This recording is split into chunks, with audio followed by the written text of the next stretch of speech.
John Stuart Mill, born on May 20, 1806 on Pentonville. He was the son of Harriet Barrow and James Mill.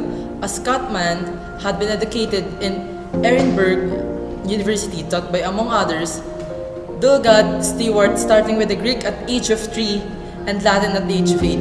Mill had absorbed most of the classical canon by the age of 12, along with algebra, Euclid, and major Scottish and English historian. Early teenage years, he studied political economy, logic, and calculus, utilizing his spare time to digest treatises on experiment science as an amusement. 15 upon returning, he started to work on major treatises of philosophy, psychology, and government. Mill had internalized the radical and utilitarian creed during his education and had begun to put it into practice at youthful propagandas. Mill suffered at age of 20 a mental crisis. So his initial recovery was found in poetry of romantics, a new side developed to Mill's character. Mill met Harriet and two quickly fall in love. On 1830, Harriet and Mill marrying in 1851. Mill idolized Harriet and credited her with virtual co-authorship of many of his works. Untangled the influence so she exerted upon Mill's thought is complicated precisely because the two work so closely together and what would become many of Mill's central ideas. So Harriet died in 1858. Throughout his life, a religious skeptic, having brought up from the first without any religious belief. So John Stuart Mill died in Avignon on May 7, 1873 and was buried next to his life. Naturalism. Mill's entire philosophical outlook is informed by the spirit of naturalism. Mill's general picture of mind and world is established by appealing to what we are warranted in believing about the nature of those objects and therefore depends on the theory of what there is.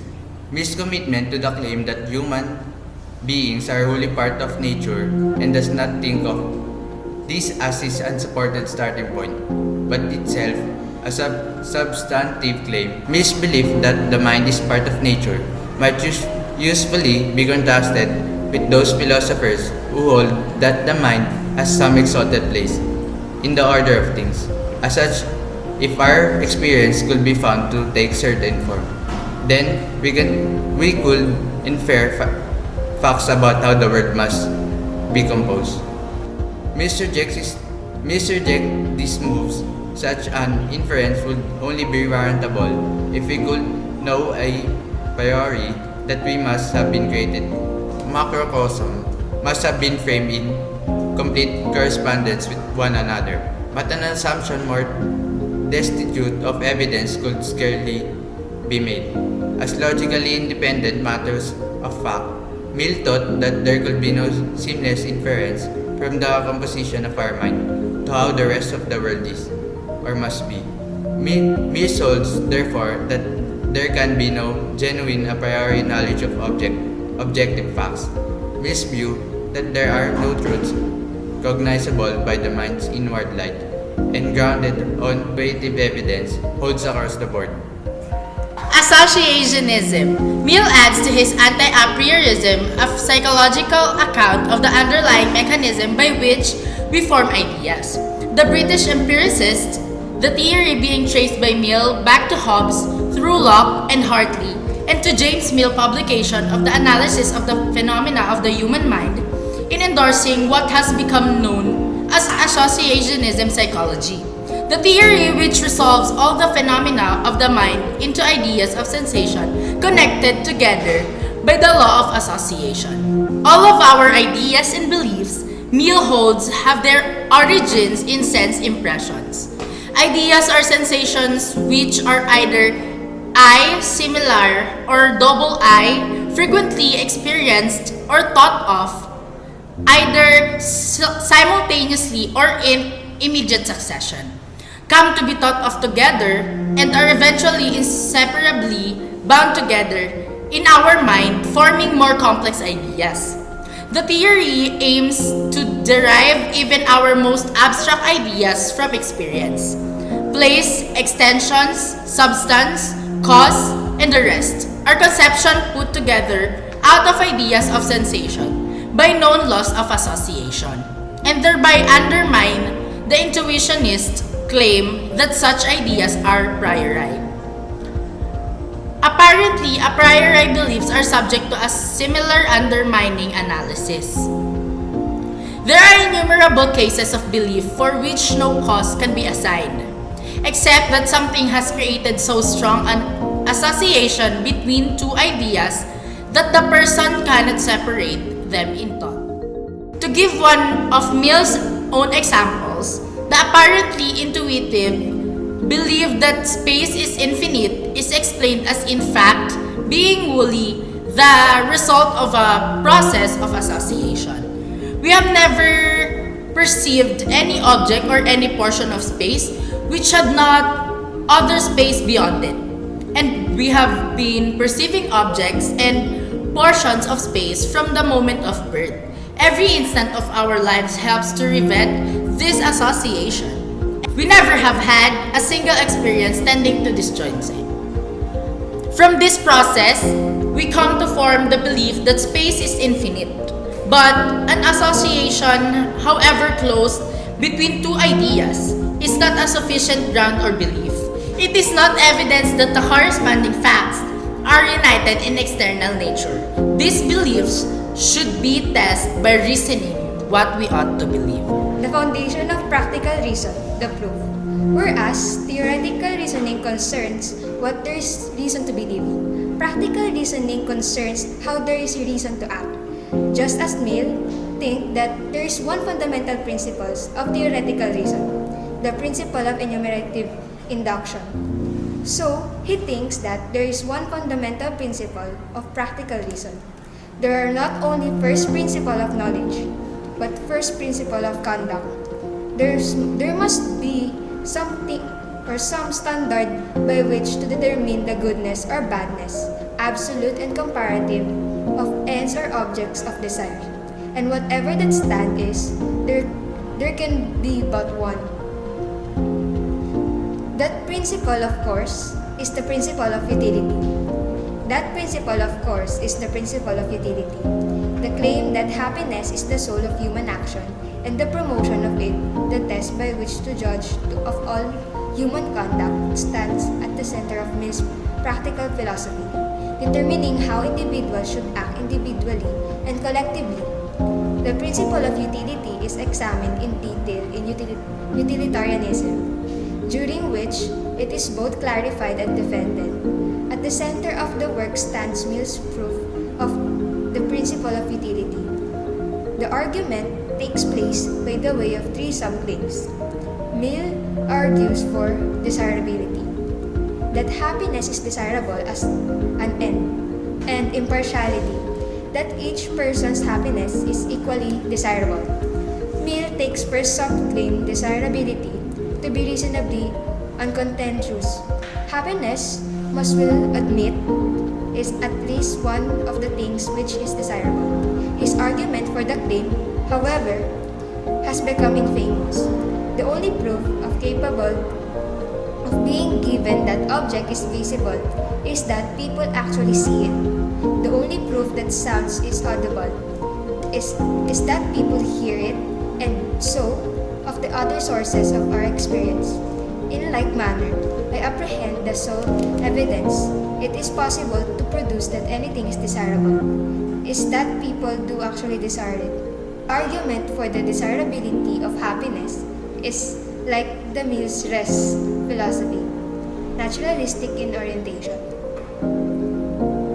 As was observed above, Mill's naturalism leads him to the claim that we cannot have any knowledge by intuition. His claim that dissolve evidence it is possible to produce for normative claims about desirability or empirical observation about what people do actually desire must be in the context of basic commitment.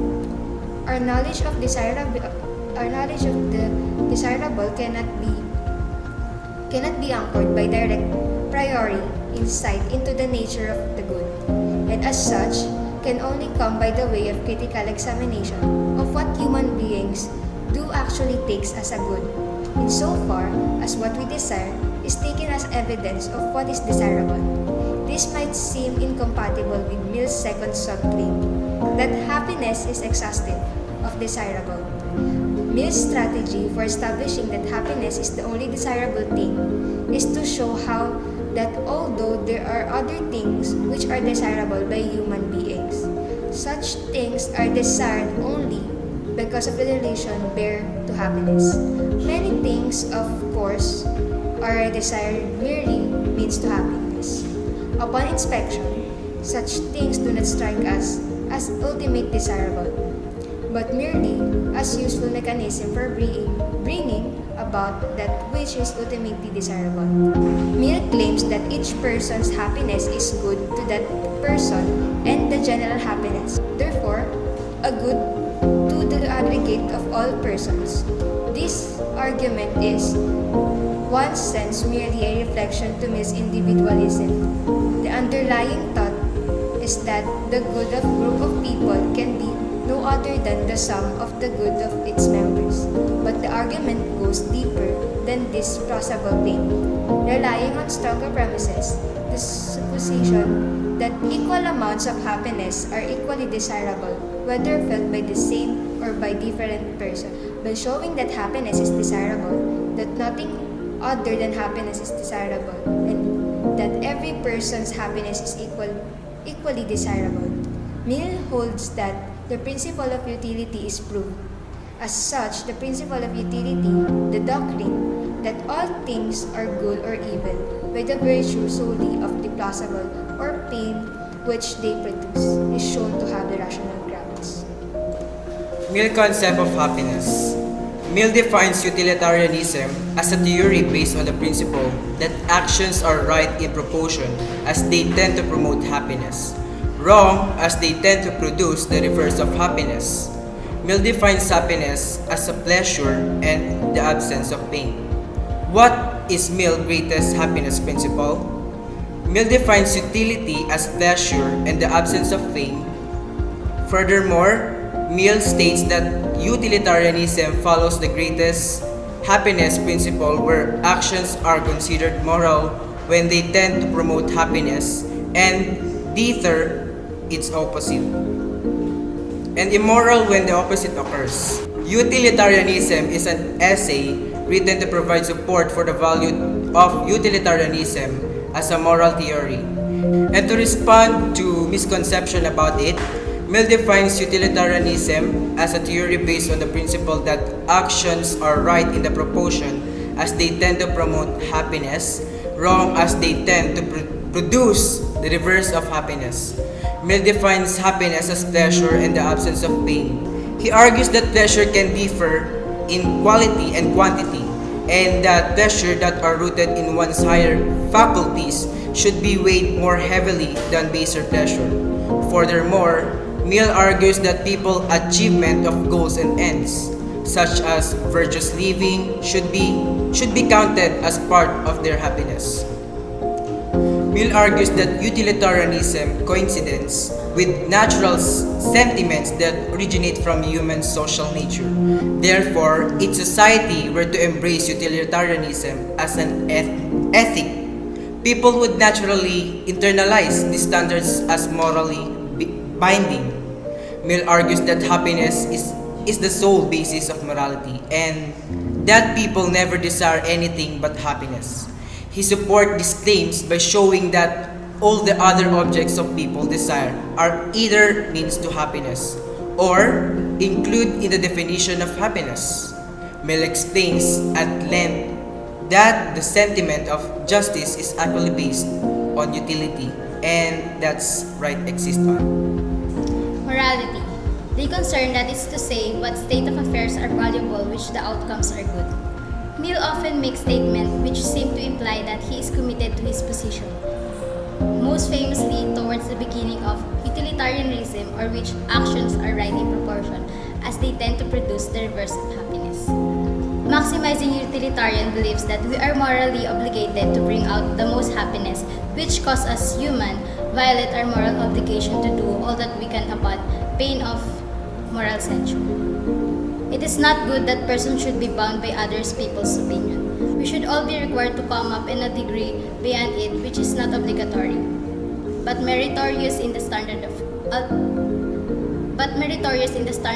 altruism. We do not call anything wrong unless we mean to imply that a person ought to punish in some way.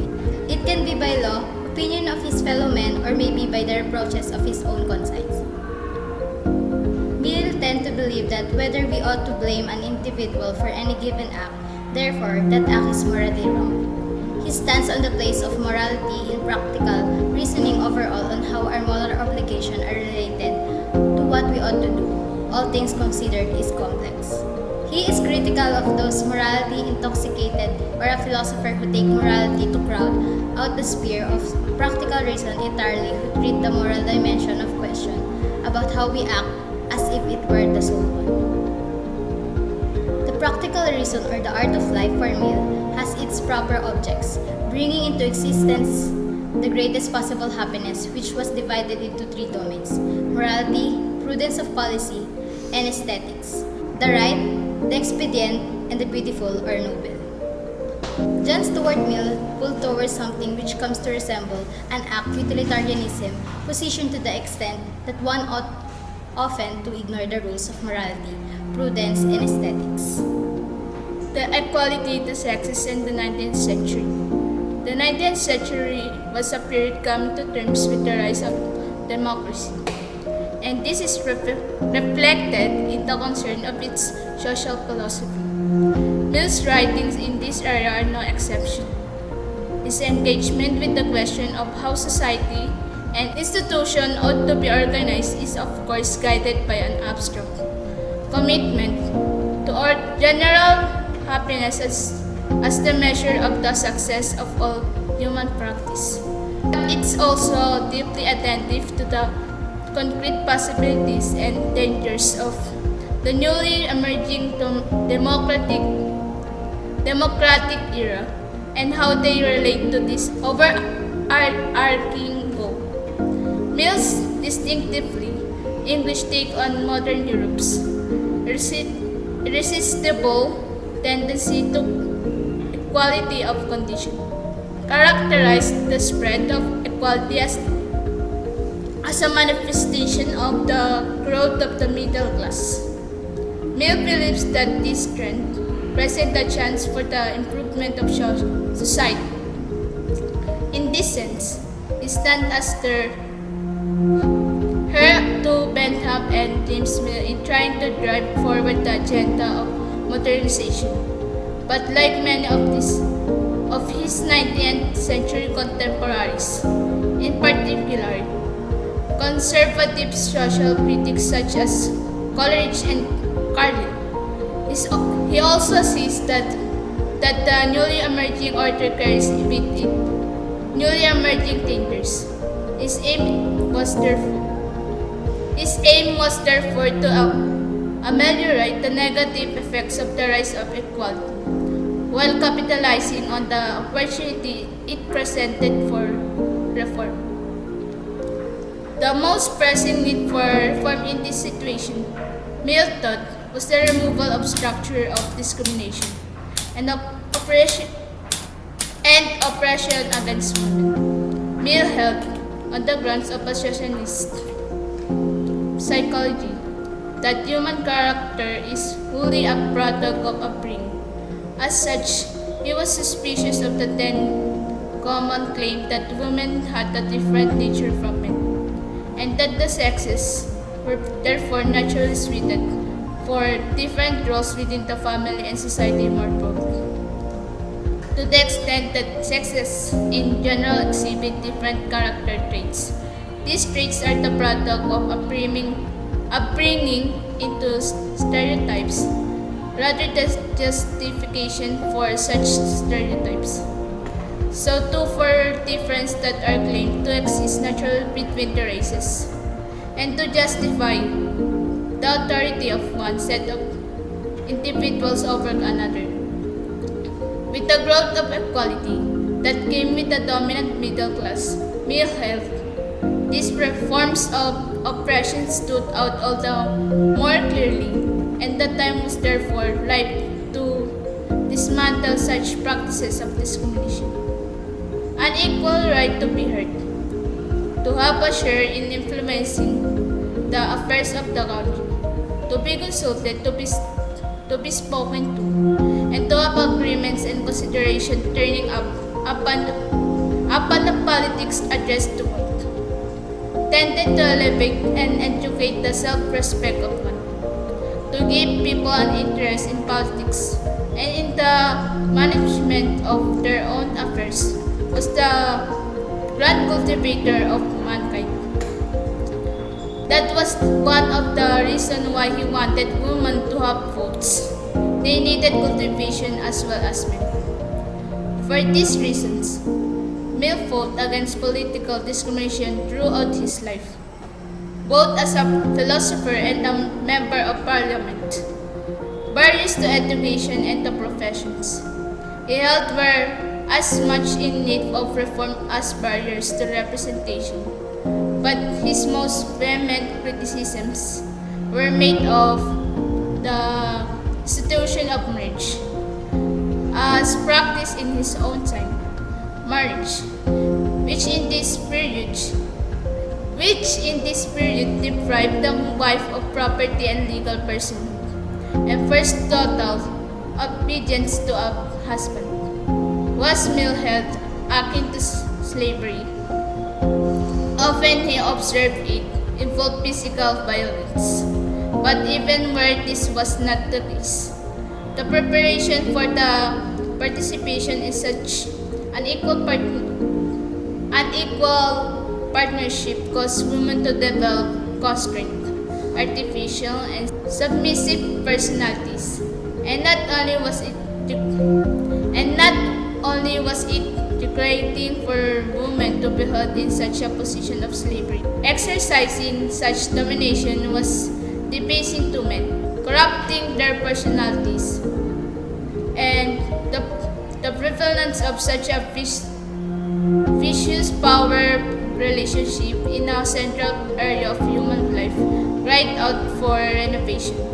The only circumstances in which marriage could be a positive institution, adding to human happiness, was one in which men and women were treated with total equality.